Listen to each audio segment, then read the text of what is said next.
Bonjour, je m'appelle Nakati Sani et je vais parler des animaux de compagnie. Je sais qu'on parle des loisirs et je crois que les animaux de compagnie sont une grosse partie des loisirs.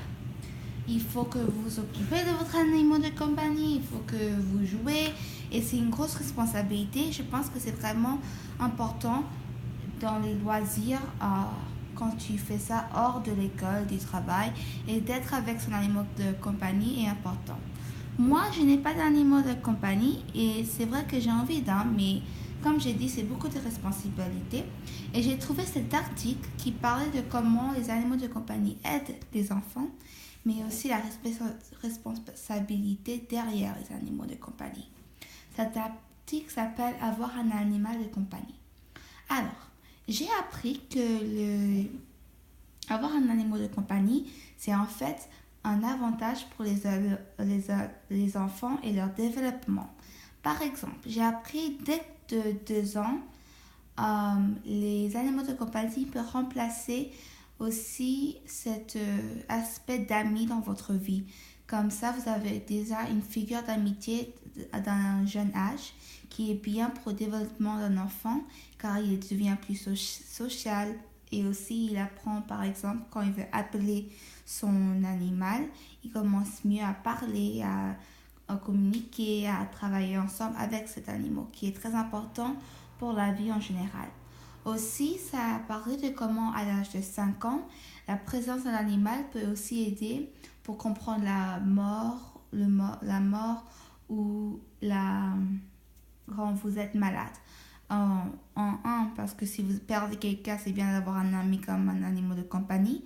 Mais aussi, 2, si cet animal de compagnie meurt, on peut comprendre l'enfant a déjà eu le goût de la mort et il sait déjà un peu ce que ça veut dire, qui peut aider dans le futur. Par exemple, s'il perd le grand-père ou la grand-mère. Et c'est vrai que c'est triste d'en parler, mais c'est vrai que ça aide aussi les enfants. Mais il y a les animaux de compagnie, il y a aussi beaucoup de responsabilités. Et c'est ça qui m'a causé aussi de ne pas avoir envie d'avoir un animal de compagnie des fois, car j'ai peur que je ne suis pas assez responsable pour m'occuper de cet animal. Et mes parents pensent aussi. Dans la responsabilité, c'est vrai qu'il y a beaucoup d'enfants qui disent que je vais m'occuper de cet animal. C'est bon, je sais quoi faire, il n'y a pas de problème. Sauf qu'il y a beaucoup d'autres choses à penser, comme les vaccins, les partir au docteur pour les animaux, acheter la nourriture. C'est vrai que les enfants peuvent s'occuper des animaux, mais il faut aussi que les adultes les aident. Et c'est ça qui rend que les adultes, des fois, n'ont pas envie d'avoir des animaux de compagnie parce que c'est beaucoup, beaucoup de responsabilités. Et s'ils ne sont pas à la maison, ça cause des problèmes. Finalement, ça a aussi parlé de quel animal il faut choisir, dépendant de combien de temps vous avez pour s'occuper de l'animal. Comme si vous n'êtes jamais à la maison, c'est pas une très bonne idée d'avoir un animal de compagnie, mais aussi un chien, c'est hors de question. Un chat, c'est plus facile car il sait s'occuper de soi-même plus longtemps pendant la journée. Ou alors, si vous êtes plus active avec l'enfant et que l'enfant va avoir cette compagnie avec eux pendant un bon bout de temps, ce serait bien d'avoir un chien. Ça vraiment dépend sur la personne. Il y a aussi les allergies.